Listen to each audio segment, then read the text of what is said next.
Stay hungry, stay foolish. The Innovation Show is proudly brought to you by Xi. Xi is boldly transforming the future of financial services and powering its customers by making innovative financial services accessible to all. You can check them out on helloxi.com. Toys R Us, Kodak, Blockbuster. Why is it that some companies evolve while others get left in the dust? How do they lose their relevance and their customers? The scary truth is that the only thing harder than getting to the top is staying there. It may sound counterintuitive, but in many cases, it is the success of a company that eventually leads to its downfall. So what does it take to stay competitive and relevant when what customers went wild for yesterday is the boring, banal, bare minimum they'll accept today? Through the story of the rise and plateau of a gym franchise recounted as a novel, today's book shows exactly what most companies reaching the peak of their potential lose their curiosity and crash into irrelevance. From how we develop blind spots about our business to the pitfalls of feeling like an expert, this thought-provoking, engaging tale reveals smokescreens obscuring imminent threats to long-term viability and walks us through specific ways to boost innovation, uncover customer needs, solve problems, create new value for customers, and increase employee engagement. Most importantly, today's book demonstrates why curiosity is your greatest asset, driving constant innovation and improvement, and helps you ask the essential questions that will take your business from stagnant to soaring. It's a great pleasure to welcome the author of The Curiosity Muscle, How 4 Simple Questions Can Uncover Powerful Insights and Exponential Growth. Diana Kander, welcome to the show. Aidan, thank you so very much. It's so great to have you on the show. We have been planning this for such a long time, and I have to let our audience know as well. I mention you in my book because it was one of the conversations you had in there, My Curiosity.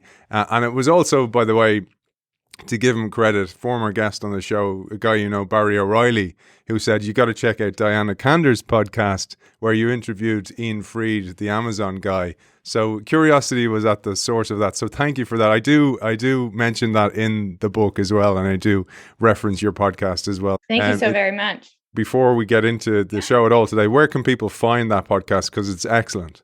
My podcast has been innovating and going through several iterations. It's actually been rebranded over the last year as the Growth League, where I interview female executives in large organizations to pull out their rules for growth and mental models for success. But we're working hard to still in the same feed, allow you to access the old archived episodes where I did an entire season where I interviewed my favorite failure stories from organizations. It is a weird, obsessive hobby of mine.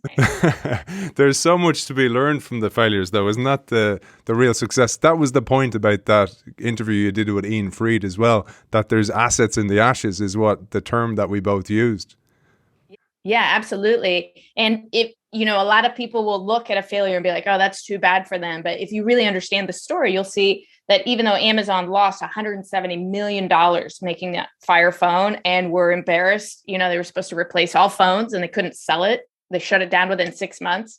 The assets that they got from developing that technology has made that $170 million feel like absolutely nothing. So they're very good at not just forgetting about a failure and never talking about it again, which is what happens in most organizations. My advice to our audience is check out that podcast as well. I'll link to that podcast as well. I got so much from that interview as well. And then I subsequently got in touch with Ian Fried through LinkedIn as well. So thank you for that, Diana. Yeah, absolutely. Let's get into today's show because I'm going to start off.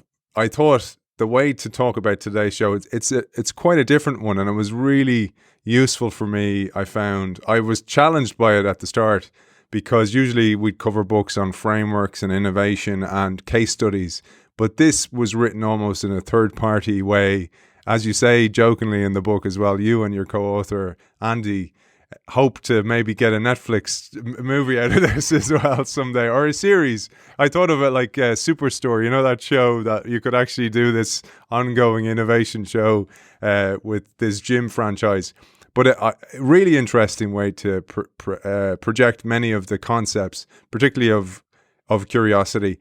And Diana, for our audience, also wrote another New York Times bestselling book, also called, and this one is called The All-In Startup, which details conversations entrepreneurs need to have with their customers in order to get true insights as well. One of the things with The All-In Startup was the questions that people asked were non-biased. So you weren't leading questions. You're trying to get true insights from your customers, for example.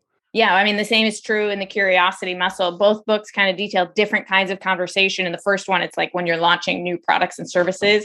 And in the second, it's when you have an existing company and you're trying to reconnect with your customers. How do you get them to tell you the truth? Because, you know, most people lie. That is an unfortunate fact of talking to your customers. They're trying to be nice. They're trying to give you information that they think you want to hear. And so it's a real task to get them to tell you the truth. And I love the way you bring that into this book as well, the curiosity muscle, which we'll get to in a little while. But I thought a really useful way to showcase this book would be to start off with the principles of the book, and then maybe I'll pull some excerpts from the book as well. So for those people, we won't do the book justice in a podcast like this. So what I'll try and do is give a spine of the book through some of the lessons that I derive from it. And then you can go and get a copy of the book and actually read the book through those experiences. But you start the book in the introduction with a great quote from that company again, from Amazon, but this time it's from Jeff Bezos. Do you say Bezos or Bezos, by the way? Oh, that's a great question. Me too. And people are like, oh no, it's Bezos. And I was like, I thought it was Bezos. Anyway.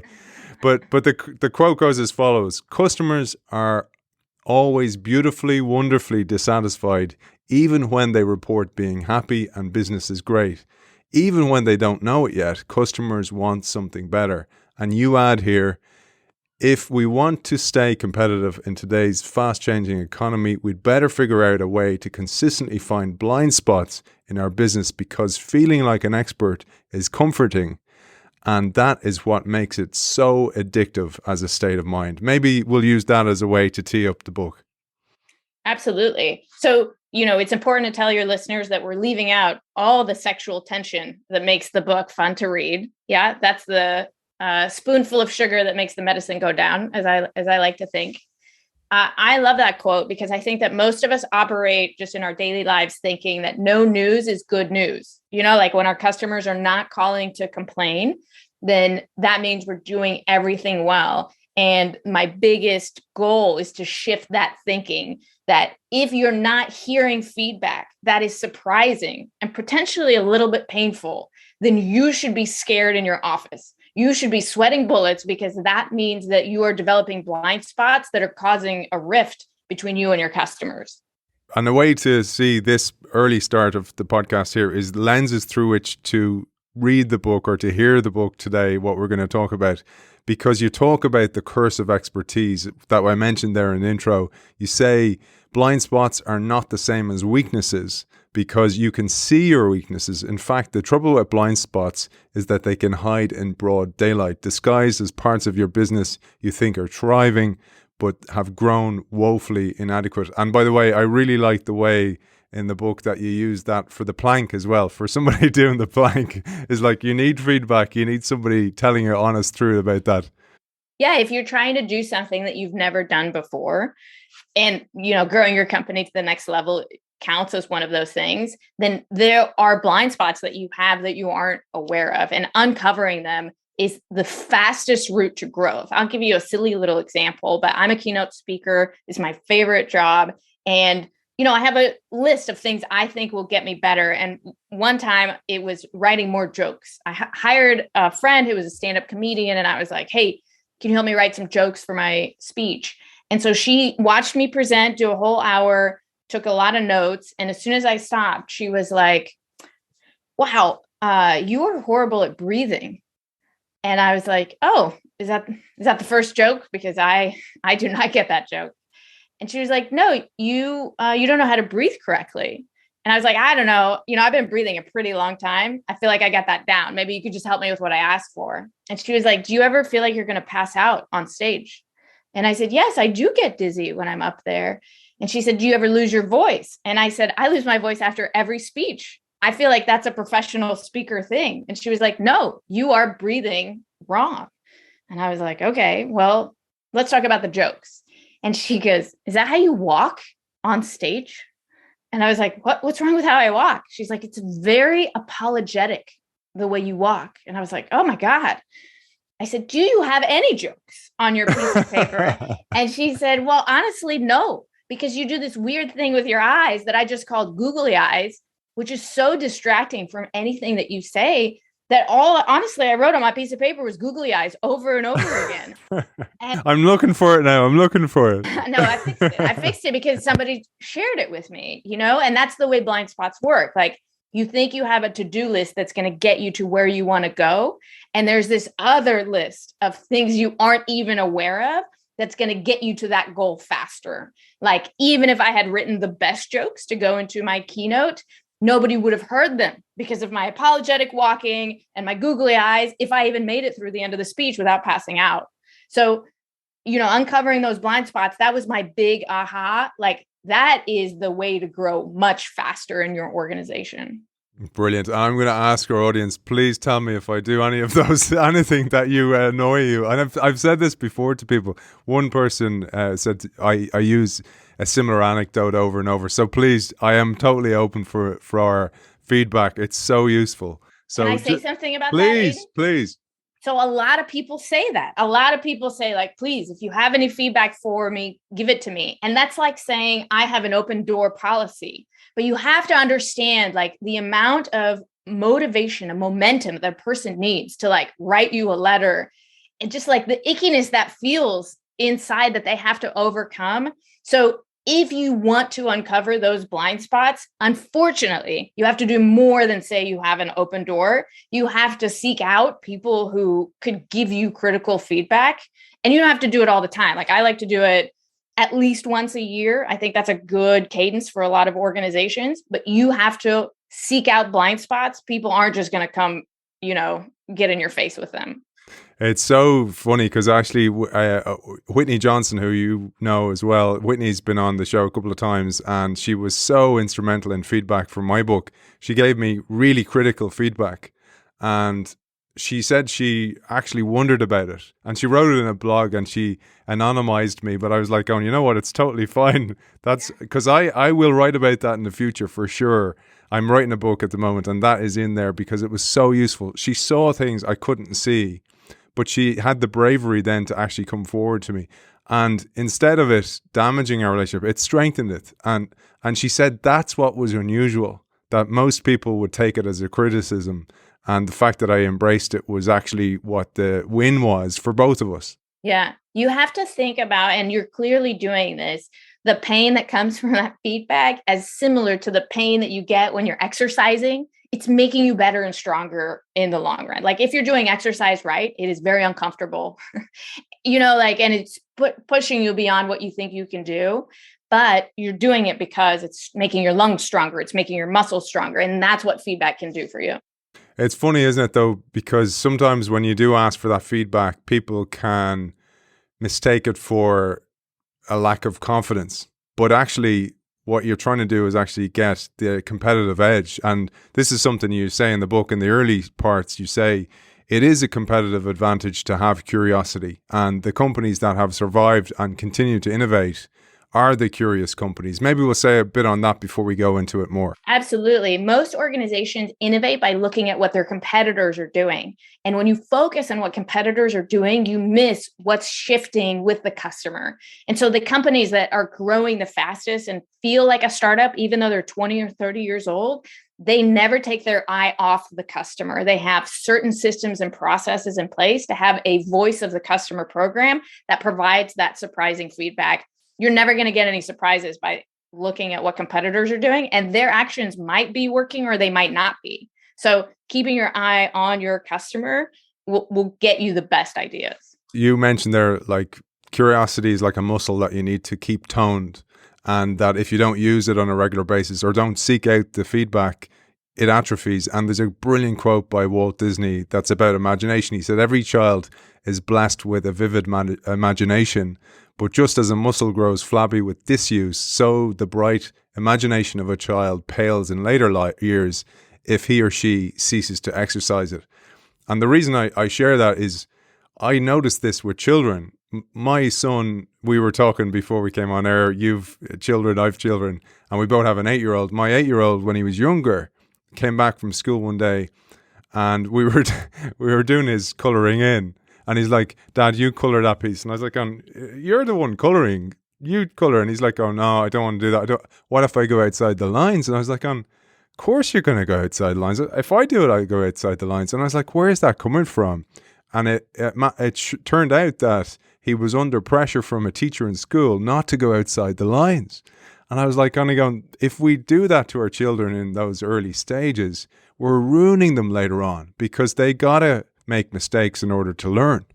Aidan, I just read this brilliant piece of research that I've put into my keynotes about this very topic. So in 1968, NASA went to these two researchers and they said, how do we find the most innovative people in our organizations? Can you design some sort of test? And so they came up with this simple test that worked so well for them to find the most innovative people at NASA. They were like, let's take it into the broader population. Let's test children, and see what happens. So the test is this. It's how many uses can you think of for a paperclip? So the average person can think of 10 to 15 different uses for a paperclip. Somebody on a genius level of innovation can think of 200 reasons or 200 things that they can do with a paperclip. And they went out and they tested 1,600 children at 5 years old. 98% of them were ranking at genius levels of innovation, right? And then they were like, okay, let's test these kids. Let's do a longitudinal study. Let's test these kids again 5 years later. Now they're 10-year-old kids. The numbers of geniuses drops to 30%. Oh my gosh, a huge drop in those very pivotal years between kindergarten and when they're 10 years old, right? Where we have kids right now. Then they test them 5 years later at 15. Now they're down to 12%. So they said, okay, let's test some adults, people like you and me, Aidan. And at our levels, 2% of us test at the same level of genius for creativity, innovation, divergent thinking outside the box.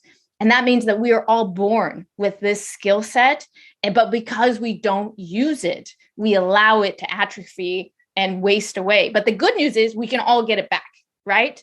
By making a system and a process out of how we add curiosity to our lives. And this is what I love about the book, because you actually, you intertwine all these principles into the book really, really well through the story. And there's 4 main questions that you propose. And I thought rather than throw them up now, I'll get them in later on, because there's a key point in the book that you propose those questions.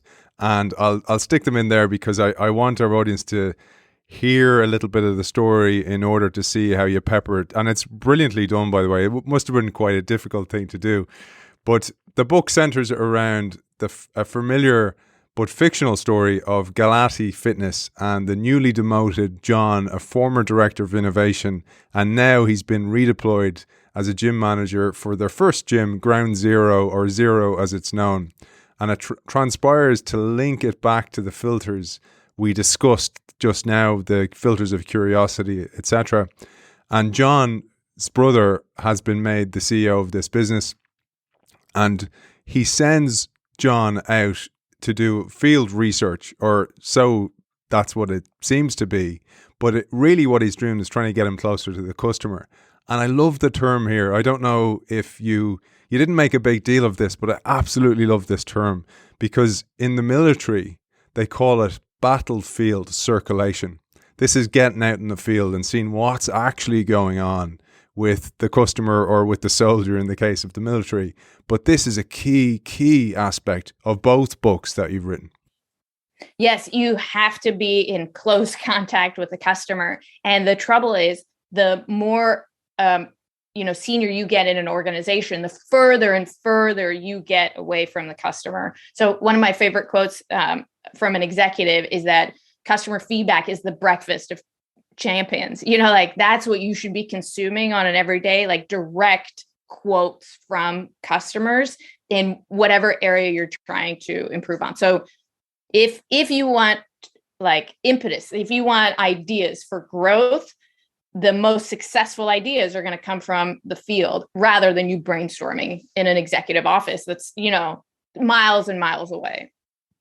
Many of our audience, Diana, are heads of innovation or heads of transformation in organizations, and usually they're locked away a little bit from the field, from the customer. And the interface to the customer is usually frontline staff or sales teams, but there's no communication oftentimes between the innovation team and those people, and that's actually what's really, really broken.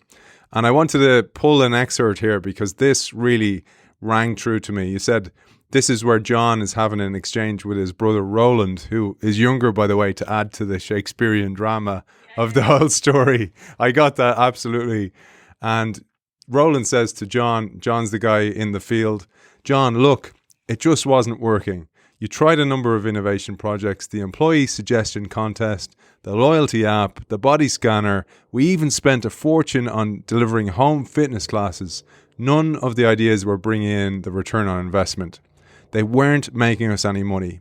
It's been 3 years, Roland, says John. This kind of stuff takes time. It takes investment. We made investments, God damn it, John. None of them worked. I'm sorry, but I don't think you're going to come up with the next big idea. Technology is putting new stresses on our business in a major way. We're in a mature industry, and there's more pressure than ever on me to figure out how to grow revenues. And the objective becomes cutting costs, not investing in transformational business. And as you say in the book, this can start with listening to the customer, but actually driven by curiosity. Yeah. So I don't just write business fiction. I also do innovation consulting, and I'm just not allowed to write about any of the case studies of companies that I worked with. I'm under very strict confidentiality agreements, but I can write a mushing of all of those experiences in a fictional story where nobody knows exactly what I'm writing about. So every single conversation in the book is one that I have witnessed personally. And so that's why they feel so real, because they happen in organizations all the time. And that 3 years is a very magic number, Aidan. The typical lifespan for an innovation program is 3 years, whether it's a chief innovation officer position or an innovation team or some kind of initiative. Usually around year 2, they start questioning what it is that you've produced. And by year 3, most of these programs are done. And that's another point that you make in the book. So a key character is Kelsey, and Kelsey runs the data analytics department in Galati Fitness. But her department becomes under pressure despite her constantly uncovering real metrics that are important metrics, but the organization, through cognitive dissonance or blind spots, don't want to actually hear the truth. And there's this kind of interchange between her and the marketing department. Marketing wants to take the top glossy facts that validate all the experiments that they're running or the marketing campaigns they're running. But Kelsey's frustrated and she wants to tell the truth. Nobody wants to listen to her.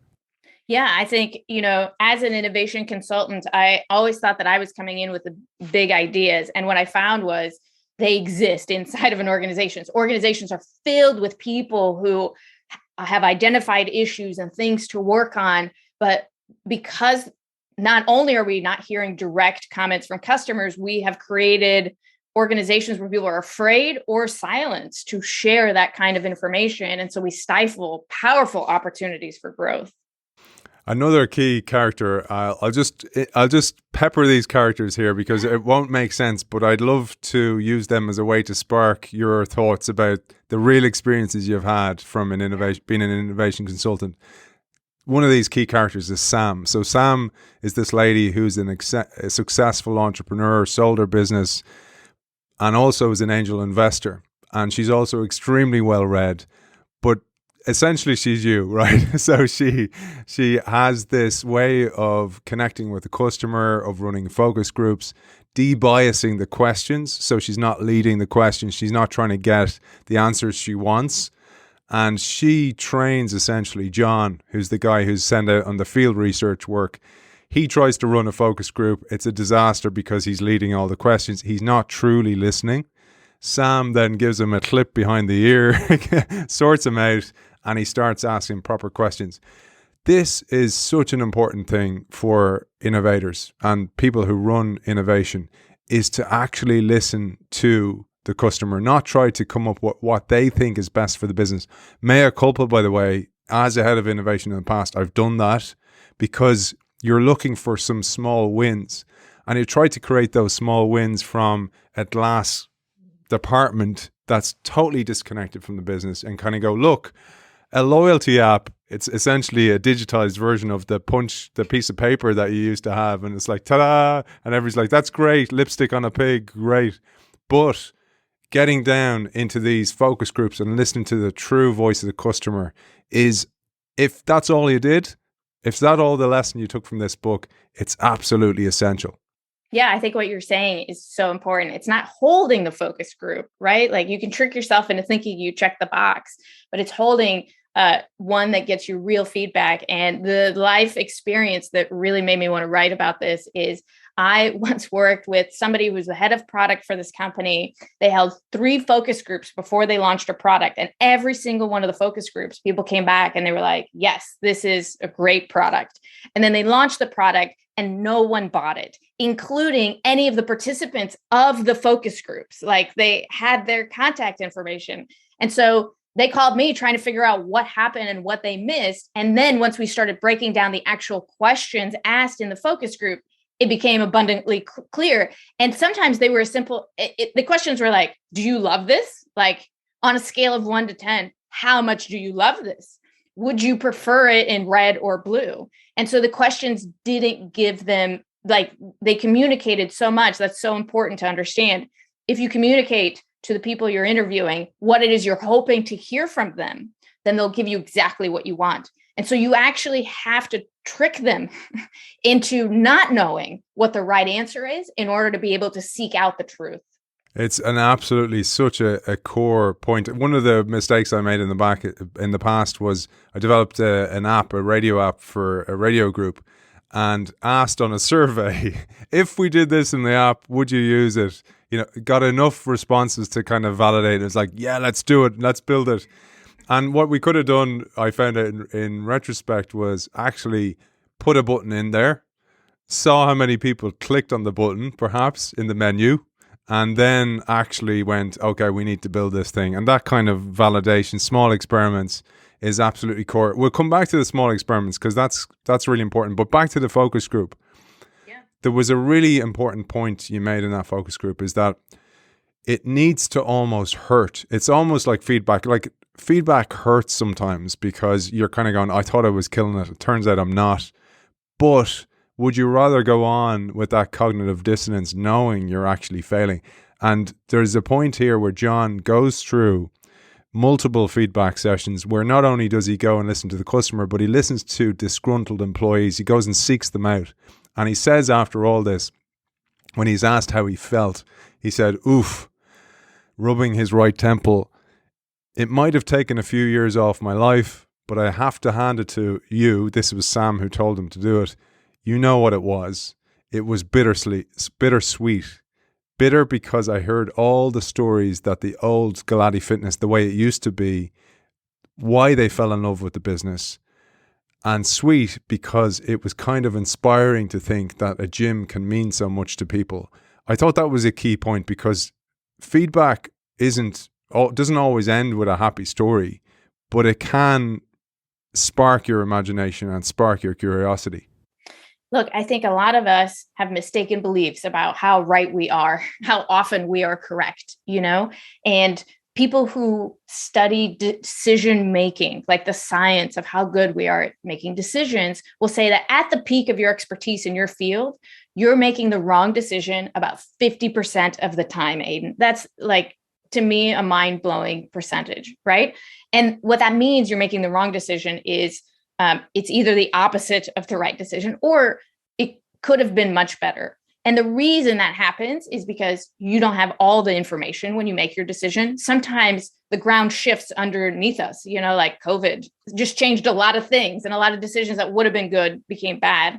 And so once you understand that and you walk around knowing that 50% of your daily decisions are wrong, now you start thinking, well, which ones? Like, let me figure out which ones aren't working so that I can fix them and iterate much faster. And that needs to be your mindset going into these conversations. Not like, oh my God, I hope they say this is a good idea. My job depends on this.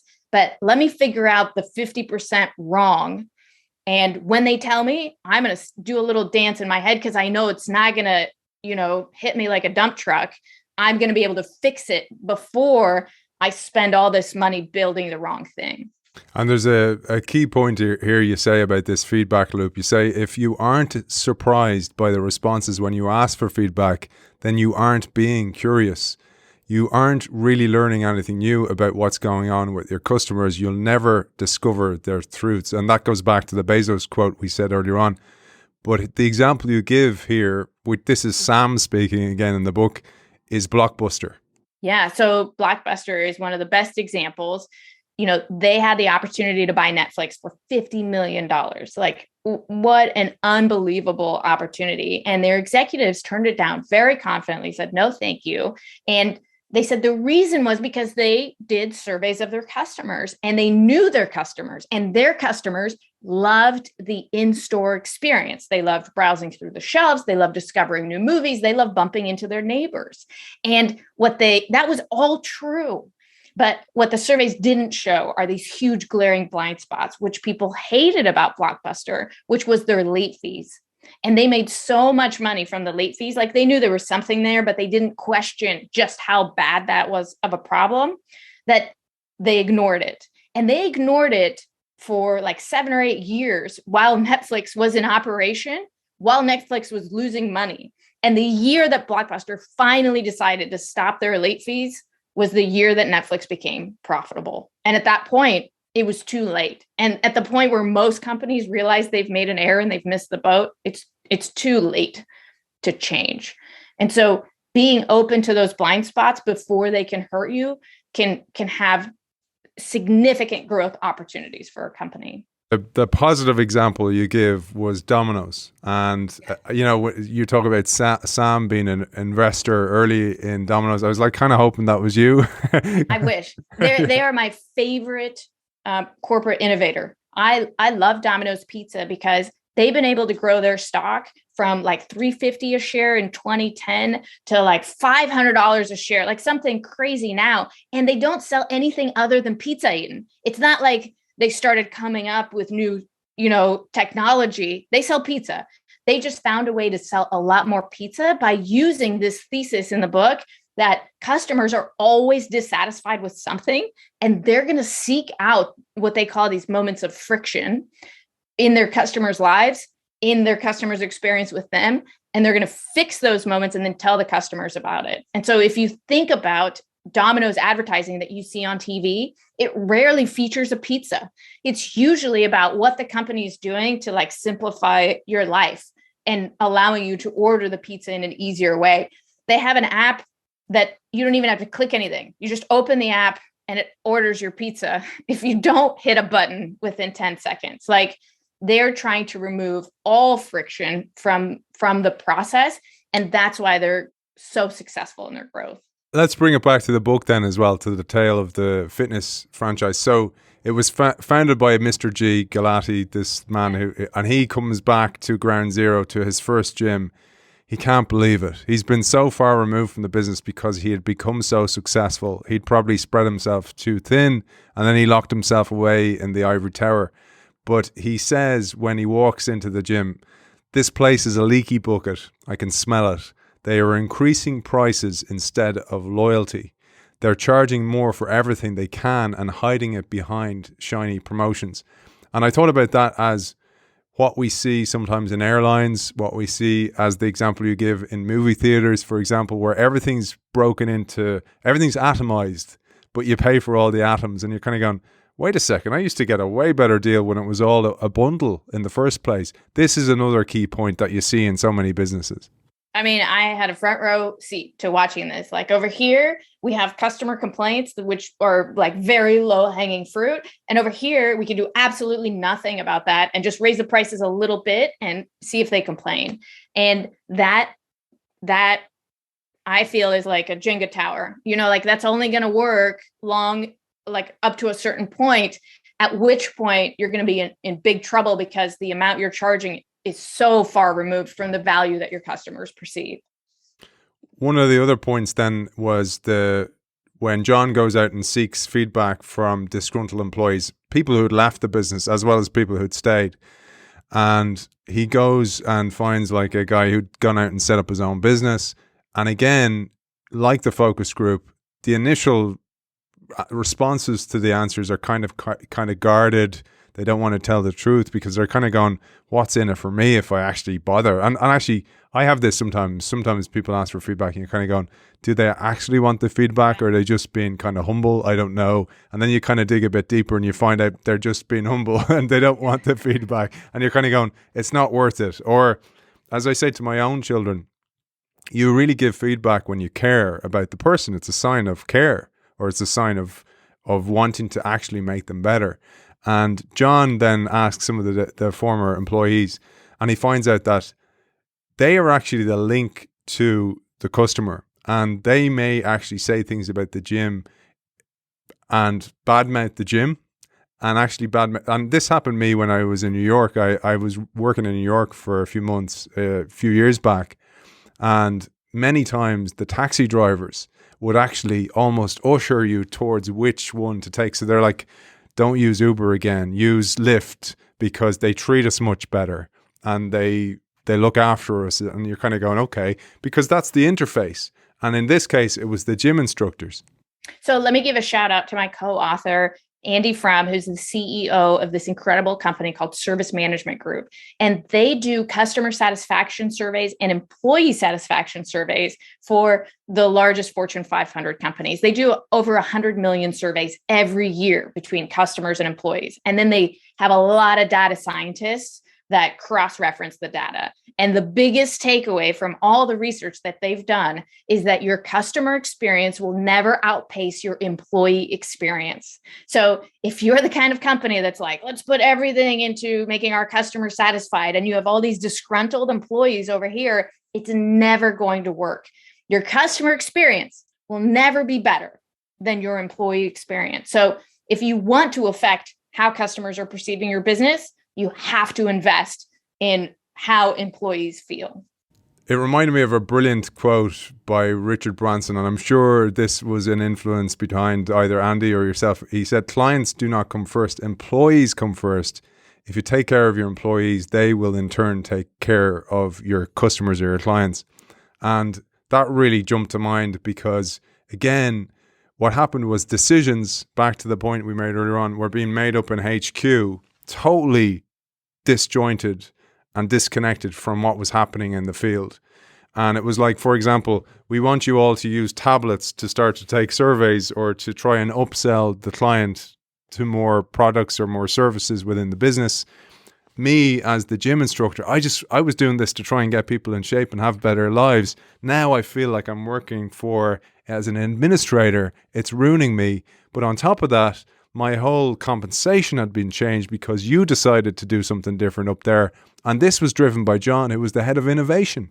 Yeah. And they're forcing the employees to sell products because, somebody at corporate was like, we should sell more products, but they don't understand how much damage it's doing to the employee customer relationship, because now the employee feels gross about it and they have to push products, and the customer feels gross about it because they feel like they're just being sold to, and they just don't understand what they're doing to tear apart the most fundamental fabric of trust that is, the source of where corporate trust, like loyalty, growth, revenue, profit comes from.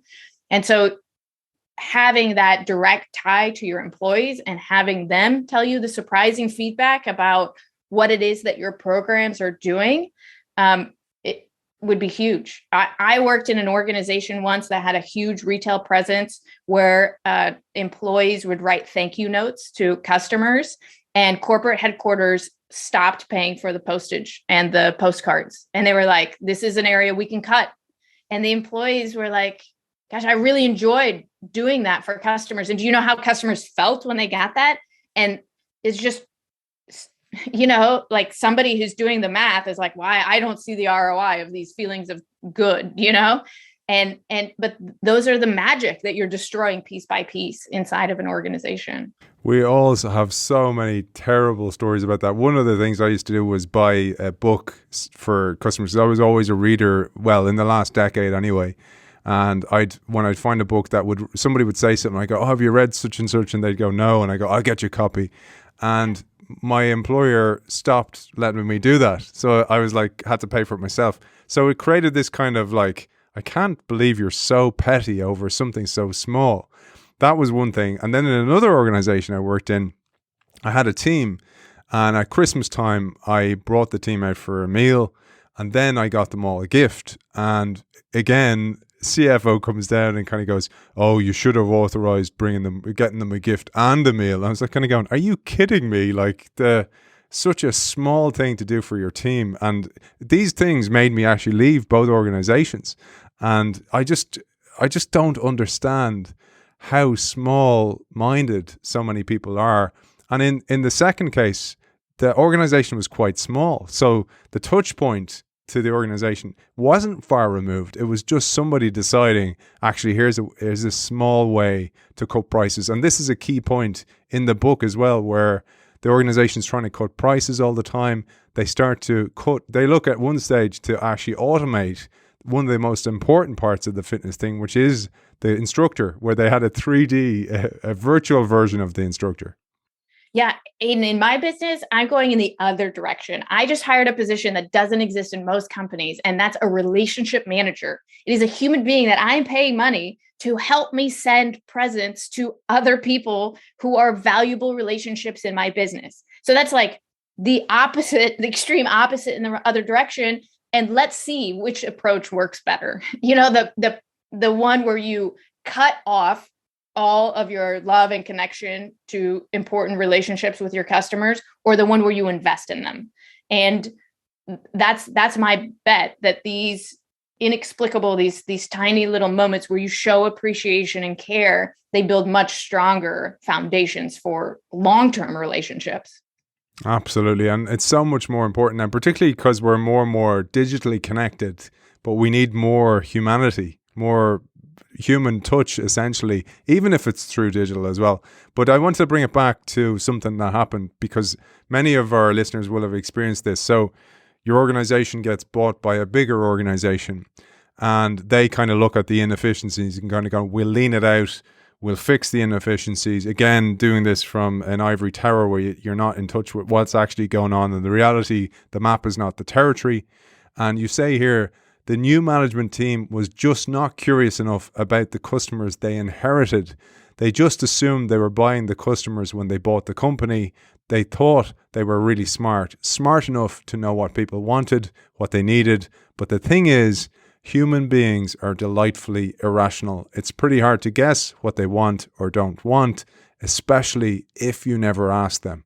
I think that most of us in our daily lives make assumptions that we got somebody. We have an email list, like we own those people, we have a customer base, but in reality, the way that the world is going, like you have to earn that on a daily basis. And the best example I can give you is like the cell phone companies that used to give better deals for new customers than existing customers. And when the cost of switching was high, that worked. But now that it's super easy to port your number and leave, it doesn't work, because existing customers like, I can't get the better deal. You're taking advantage of me to get new people. I'm going to leave. And now you can see the cell phone companies advertising like, hey, anybody can get this deal. Existing customers, new customers, they think that is an advantage. And maybe it is over the other cell companies. But that is just table stakes. Like you have to treat everybody fairly, and like you have to earn their business on a regular basis. And if you take them for granted, they will leave. There's a great quote that again was sparked to my imagination from reading the book, and it's by Heraclitus, 544 BC, Greek philosopher. He said, no man ever walks in the same river twice, because he's not the same river and he's not the same man. So Baird, the language was very masculine. We know that in 544 BC. It didn't change for a very long time. I have to say, it still hasn't changed that much. But the point is that the river is constantly in flux. So are you as the person. And this is absolutely core to what you say in the book, because you talk about a successful business and you say they recommitted to their customers and learned their tension points like we were doing it for the first time, essentially. And you say, see, people change. Their expectations change. Their frustrations change. Solving one problem usually means you just graduate to a new one. So this brings us beautifully, as I said earlier on, to the 4 essential curiosity questions that we have to answer every year to uncover unmet customer needs and frustrations. I thought this was extremely well placed in the book and something that we could bring to our audience now. Absolutely. I do want to say one last thing about how people change, to the point where they can't go back. And I don't know if you have a rear view camera in your car, Aidan. For the first 15, 20 years of my driving, I did not have a rear view camera. I've had one now for a couple of years. And when I get into a car that doesn't have one, I'm like, here goes nothing. I'm just going to go back. Like, I don't even remember how it works. And to me, that is like the best analogy for how we are in life. Like, once we become accustomed to a certain way that a company treats us, that's the expectation for everything. We don't even know how to function in the previous land. And because there's such a mushing of consumer companies and B2B companies, B2B customers have consumer level, Amazon level expectations of their B2B services, which are irrational. But that is the bar that we have to meet in today's market. So this brings us beautifully to the 4 questions. And the 4 curiosity questions are, and they'll require some explanation. Perhaps you'll expand on them, but I'll give them at a high level. So number 1 is, what are our blind spots? Number 2, are we prioritizing the right things? Number 3, what can we test? And 4, how can we engage others? Perhaps you'll bring us through those 4 questions. Well, I feel like we've covered blind spots. Are we prioritizing on the most important? I think that most people make an assumption, again, about being right a lot. And they similarly think that whatever they do at work is of value. And that is an incorrect assumption. If you think about like some of the things you do at work take more time and effort to do than the value that they produce at work. And I call those zombie projects. Like, they don't die of natural causes. They're just kind of barely alive, sucking the resources and life out of your organization. And zombie projects are the largest source of corporate waste in today's organizations. And they're what feel like you're just not getting enough done. It's because you're not actually creating value. You're spending time on stuff that doesn't matter. And so how do you make sure you focus your time on things that actually create value for your customers and for your organization? The third question, what can we test? What kind of experiments can we run? Is we all have ideas of what can move the company forward. And a lot of times it's either like the highest opinion in the room wins, or we just don't do anything. And so rather than exposing the company to a lot of risk, this is covered so often on your show, how can we come up with some tiny way, just like you talked about with the product that you launched, like what kind of tiny thing can we use to test whether this is going to be worth the next investment milestone? And finally, who can we involve? Like, how can you involve your employees and your staff in the innovation process? Because they're going to feel invested. They're going to feel a sense of ownership over the ideas that you come up with, and they're going to help you come up with better ideas because they're the closest people to the customer. And like, that's what you want in your employees, for them to feel like the ideas aren't just raining down from corporate headquarters, which is detached, but like they were involved in the process of figuring out where the company's going next. I got this as well, and this shows your depth of experience as a consultant in innovation, is oftentimes there's a battle between the innovation team and the legacy organization. So the innovation team that think these are laggards and they won't wake out of it and there's blind spots all over the place. There are, but equally the legacy organizations looking at the innovation team kind of go, what's the ROI on their projects? It's actually just lipstick on a pig or rearranging the deck chairs on the Titanic. And I decided this week, as I was reading your book, to meet somebody not involved at all in innovation, but somebody who's an absolute innovation skeptic in a bank. And I met him and I said, I'd love to hear, and this guy brings in the majority of the bank's income, very, very successful in his role. He's a rainmaker for this bank. And I asked him, what does he think of the innovation team? And he goes, oh, so it was driven by your book. So thank you. Yeah. And I sat and I went, I have to be careful of drinking my own Kool-Aid here, because if I'm talking about the challenge that it is bringing innovation or transformation or change into any organization, I need to meet the other side and listen without judgment, without leading the questions or and de-biasing as much as possible as I can.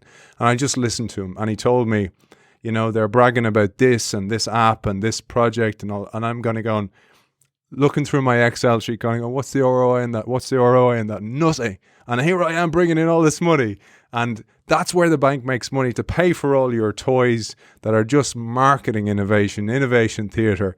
And that's a key point, because you talk about this in the book as well. John, this guy, the main character in the book, if you want to call him that, was absolutely guilty of that. And we need, as heads of innovation, as change managers, to actually look in the mirror and kind of go, are we guilty of that ourselves? Yeah, I think that's the number one thing for most innovation teams, is to eat your own dog food, not just go around telling everybody else what they're doing wrong, but to collect your own surprising feedback and work on whether the initiatives you're launching are zombies or actually creating value inside the organization. And that is oftentimes like a really tough pill to swallow for most teams, because you feel all that pressure to show that you're creating value. And so you're doing a really good PR marketing job, you know, but can you actually take a step back and measure the non-vanity metrics to see if these initiatives are having an impact? Because one of the things on the non-vanity metrics, so oftentimes we're guilty of that as well in change roles, where it's so difficult to get a win that sometimes you'll just go, I just got to get this project over the line to show I have a project. And we need to check ourselves sometimes and kind of go, but is it adding value? Is it actually useful? Is it useful for the customer? Is it just not so I can have it on a board pack and go, look, we did this project, tick. That's a real difficult. I'm sure you've seen that in a lot of your work as well. Yeah, I mean, that's the hardest. You're fighting against really strong human instincts, you know, for everybody. And I like to eat my own dog food as much as possible. So I like to make myself uncomfortable and do difficult things to, you know, help myself feel what it feels like inside organizations. And even though I'm no longer launching $100 million software projects, I get the same amount of pain and frustration when now I'm over 40 and attempting to do the splits for the first time in my life, Aidan. So like just doing things that feel impossible, you know, I encounter that I have to go through the same 4 questions as when I was helping people launch $100 million software products. You know, what are the blind spots? Like, what don't you know about the product? How can you focus your time on the most useful things to get to the end goal? What kind of tiny experiments can you run? And who else can you get involved to get across the finish line, to hold yourself accountable? And a couple of more points that I thought were really relevant that I derived from the book. And there's loads of kind of aha moments where you kind of go, oh, I like what she did there, and Andy did as well. There was one where Mr. Galati, so the founder again of the business, gets back involved. So he's no longer really in the boardroom. He's just a majority shareholder. And he gets back and he goes, you're ruining my business, etc., etc. So we've seen that actually play out. It happened in Best Buy, for example, that Hubert Joly told us about on the show before. It happens often. But what he was very guilty of was confirmation bias. So he went with a hypothesis that the customers were rejecting the way that they were being sold to all the time. And then he sought out that answer everywhere. And this is a really difficult thing for us to do as well, this confirmation bias, which we've talked about before. But maybe you'd expand on that, because particularly for him, because he was the beginner, he was the beginner's mind at one stage, but he forgot that beginner's mind later on. So, the science of how this works, Aidan, is that every second your brain gets 11 million bits of pieces of information, like coming at you, like your every sense is coming in hot. Your conscious brain can only process 40 to 50 of them a second. So we got to find a way to narrow down 11 million to 40 to 50 pieces of information.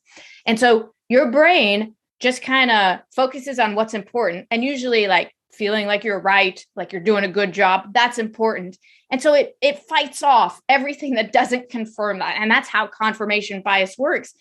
You got to look at the bright side. Like if you were accepting input of all 11 million bits of information, you would be in the fetal position in a corner. It would be too much, So like, thank you for the filtering that we're doing, but you have to say to your filter, I also want information that says I'm wrong, because its natural default is only to give you information that you are correct. And even though I've seen this, like huge red flags, your brain will not hear it, will not process it. And my favorite example of this is there's this reality TV show where they go interview entrepreneurs. And this one guy was selling this product to hair salons. And he went inside and he kept saying, like, you could sell these to customers. And they were like, no, we're not really interested. They're like, we'll buy 4 and we'll use them. They're cool. And he's like, but also you could sell them to customers. And they were like, no, I don't think so, because we're a hair salon. We don't sell these kinds of products, but we'll take 4, And so anyway, he has this long conversation. He walks out, he's talking to the producers, and he says, that was amazing. They said they were going to try to sell them to customers. And I've never seen this on a reality show before. The cameraman was like, no, they didn't. And that's your confirmation bias at work. When you're so excited, when you're so passionate about an idea, you literally hear like different information than what's happening in reality. And so one of the things that I advise people to do is bring a buddy who doesn't care to these conversations and just see if they're hearing what you're hearing, because your version of reality could be very skewed. And for anybody who has a spouse, like, that there are 2 very different sides of what just happened in a conversation. I was just going to say, I just bring my wife along, and so she still says, people actually listen to you on the show, really? But actually, the confirmation bias one is so important to seek out, particularly in social media, because of the algorithms, the filter bubble, and, just seeing information that validates. I actually have a few different browsers, and I refresh the browsers. It's a pain in the ass to delete cookies and have to log in again. But it's interesting the way your sources change, your information sources change as well. And the other thing, to your point, I really try and limit the sources of information and the amount of information I consume, because I want to focus on information that's fresh and information that's not driven by an algorithm. And I think that's a real challenge in society today, and for our children as well, is to find information that's not playing towards their confirmation biases. I have this one fun thing that I do that I recommend to others, and I do it in my personal life and I do it at work. If I encounter a piece of information that I'm like, whoa, that is amazing, I immediately go to like, but is it true? Like that fact sounds so great. Let me just try to do some digging. And I oftentimes disprove like all of these firmly held beliefs. For instance, like a silly one. Do you know that you've heard that Michael Jordan was cut from his basketball team in high school? Not true.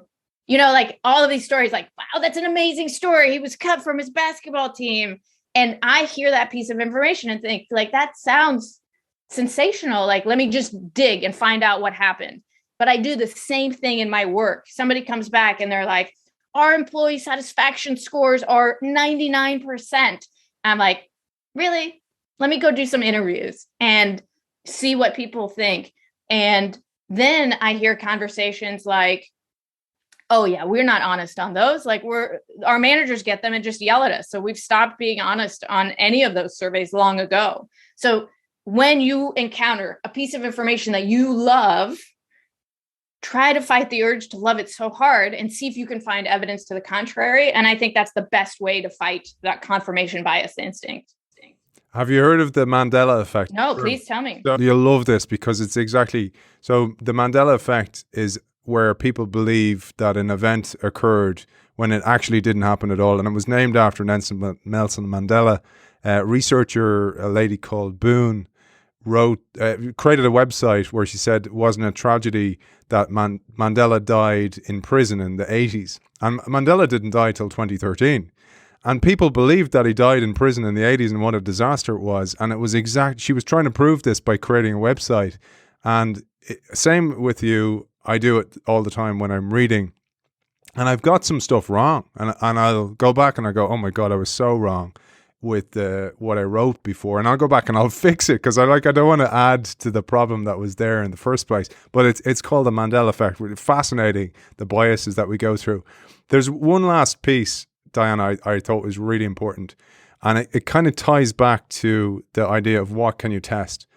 Because as a innovator or not, you don't even have to be an innovator here. You can just be a CEO or have a small organization or one person, a consultant, trying to test something different in the marketplace. And I thought it was really interesting how that happened in the story. So again, John gathers the closest part of his team. So it's a chain of gyms, just to explain to our audience. John gets the trainers from his gym, which had been the worst performing, ask them what could they do to test. And they start testing and they create, all of a sudden, out of all the red lines of all the underperforming gyms, they become the green. And this whole idea of becoming something others become jealous of, it is so important in innovation that it's easier to sell a success than it is to sell an idea. And I thought that was a really core point that perhaps you'd expand upon and a way to close today's show.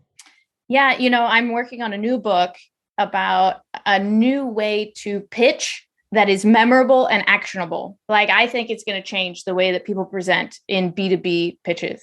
And I don't just want to go into organizations and try to convince them that I'm right. My entire plan is to say, like, give me one team and I will show you what this team can do compared to everybody else. So I don't want to convince everybody. I just want to get a much easier experiment that's easier to sell, but what that means is you're okay with being vulnerable of whether it's going to work or not. That's how you know that you're running a true experiment. Like, it could go horribly wrong, right? Like, you could be wrong.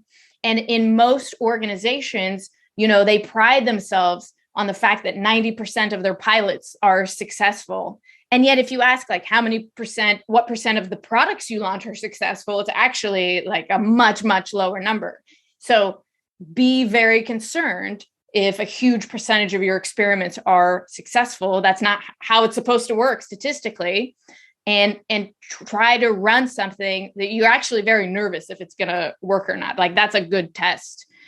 So for me, that's what I think about. Not how do I convince everybody, because maybe they're right, but what's a little thing that I can do to see if I'm right or they're right? Like, I'm very open to being wrong. And I think that is the origin of really rigorous, objective testing. Wonderful. And Diana, for people who want to find you, we talked about your podcast again. Let's remind them, where can they find you for keynotes, for consulting, for trying out that test? Give Diana a team and she'll turn them around. Where can they find you? So dianakander.com is my website, and it's at Diana Kander on every social media platform. I'd love to connect with your listeners on LinkedIn or any other social media platform to hear what they got out of the episode. Author of The Curiosity Muscle, How 4 Simple Questions Can Uncover Powerful Insights and Exponential Growth, Diana Kander, thank you for joining us. Aidan, thank you so very much. Thanks as always to our sponsor, Zai. Zai helps businesses manage multiple payment workflows and move funds so they can pay and get paid without delays. You can find out more about Zai at hellozai.com.